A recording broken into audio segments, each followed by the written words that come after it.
میں کسی کا ٹھیکیدار نہیں ہوں. میں مسلمانوں کا لیڈر نہ تھا، نہ ہوں، نہ کبھی رہوں گا.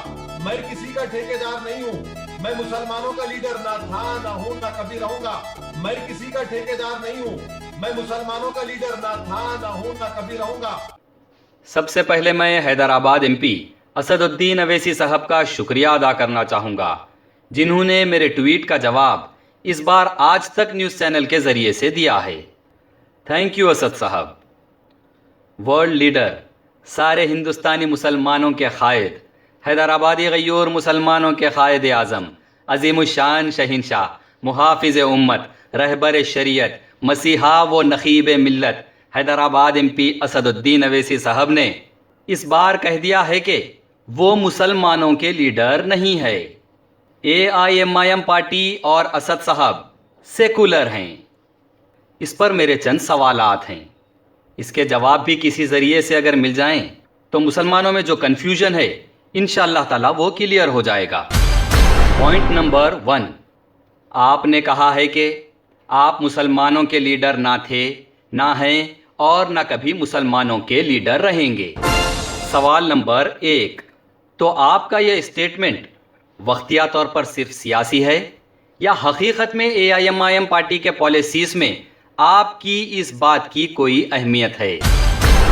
پوائنٹ نمبر 2، AIMIM حیدرآباد میں 60 سال سے یہی کہتی آئی ہے کہ یہ مسلمانوں کی جماعت ہے اور آپ لوگ مسلمانوں کے قائدین ہے.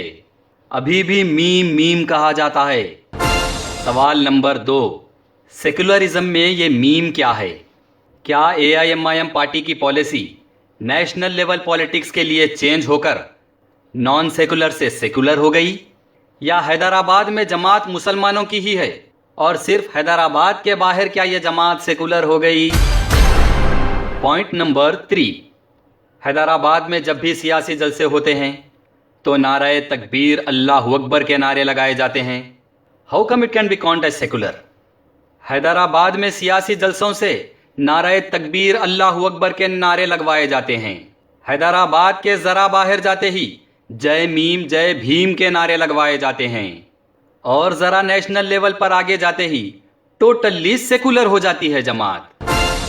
پوائنٹ نمبر 3 سے سوال نمبر 3، تو کیا یہ جماعت کے ویریشنز کا کنفیوژن مسلمانوں میں جان بوجھ کر ووٹ بینک کے لیے کریٹ کیا جاتا ہے یا یہ کوئی مس انڈرسٹینڈنگ ہے؟ پوائنٹ نمبر 4، اگر آپ مسلمانوں کے لیڈر نہیں ہے بلکہ ایک سیکولر لیڈر ہیں. سوال نمبر 4، تو پولیٹیکل جلسوں سے قرآن، حدیث، نعرہ تکبیر اللہ اکبر، کربلا کی جنگ، طائف کے اسلامی واقعات، حسنین کریمین رضی اللہ تعالیٰ عنہ کی بات بتا کر جہاد والے مذہبی ایموشنل تقاریر کیوں کیے جاتے ہیں؟ How come all this counts as secular? Point number 5، اگر AIMIM سیکولر جماعت ہے اور آپ مسلمانوں کے قائد نہیں ہے. سوال نمبر 5، تو لال دروازہ ہرا کرنے والی بات کیسے ہو گئی؟ خاص مذہب کے دیوی دیوتاؤں کے تعلق سے پولیٹیکل جلسوں سے ہیٹ اسپیچز کیسے ہو گئے؟ یہ کون سا سیکولرزم ہے؟ یہ تو ہمارے مذہب میں بھی نہیں ہے، بلکہ اس عمل سے منع فرمایا گیا ہے مسلمانوں کے مذہب میں. تو یہ عمل تو خود کانسٹیٹیوشن کے بھی خلاف ہے اور مسلمانوں کے دین اور قرآن کی کھلے عام خلاف ورزی ہے. اللہ سبحانہ و تعالیٰ کی بات کی خلاف ورزی ہے، کیونکہ اللہ سبحانہ و تعالیٰ نے قرآن شریف کے سورہ نمبر 6 الانعام کی آیت نمبر 108 میں فرمایا ہے کہ اللہ کے سوا جس کی لوگ عبادت کرتے ہیں انہیں برا نہ کہو، ورنہ وہ ناسمجھی سے زیادتی کرتے ہوئے اللہ کو برا کہیں گے. اور یہی ہوا ہے.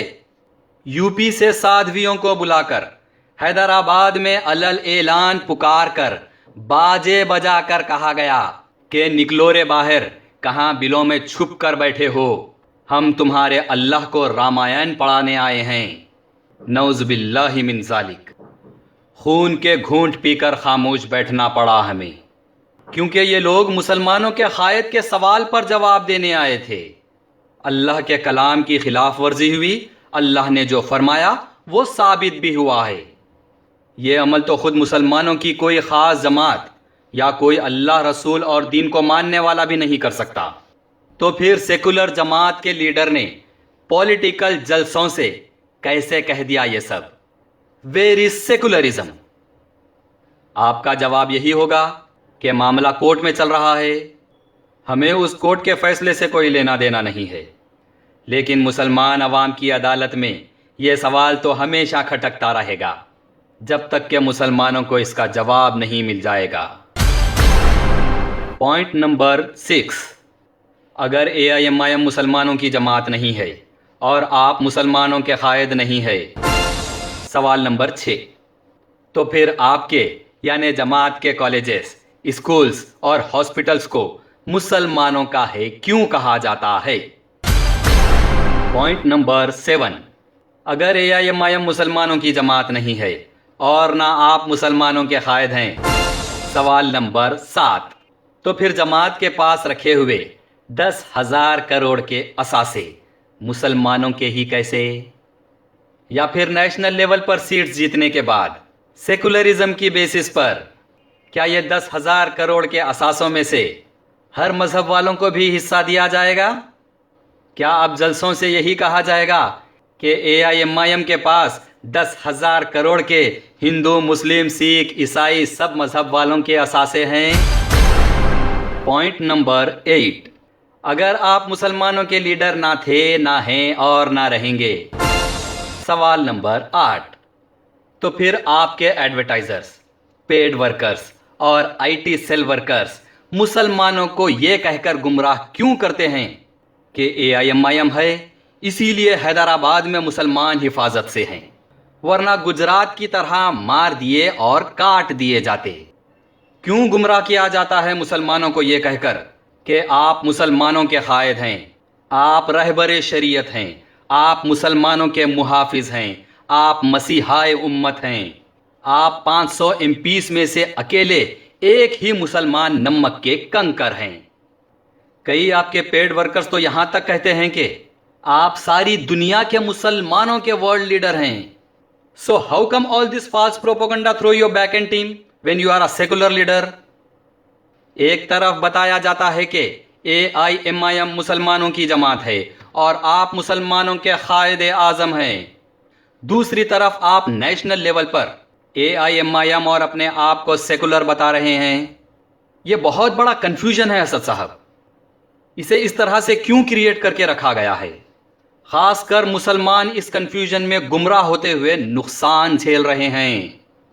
اگر یہ بات جلسوں، T V debates, T V interviews, Twitter یا کسی بھی ذریعے سے کلیئر ہو جائے کہ AIMIM جماعت کے سارے MPs، MLAs، کارپوریٹرز اور ورکرز مسلمانوں کے لیے نہیں ہے بلکہ سیکولر ہیں، اس کا کنفیوژن ہٹا کر اگر ٹرانسپیرنسی دی جائے گی تو عوام اور پارٹی دونوں کا فائدہ ہو سکتا ہے، ورنہ پارٹی کا تو پتہ نہیں، مسلمانوں کا نقصان طے ہے۔ Thank you.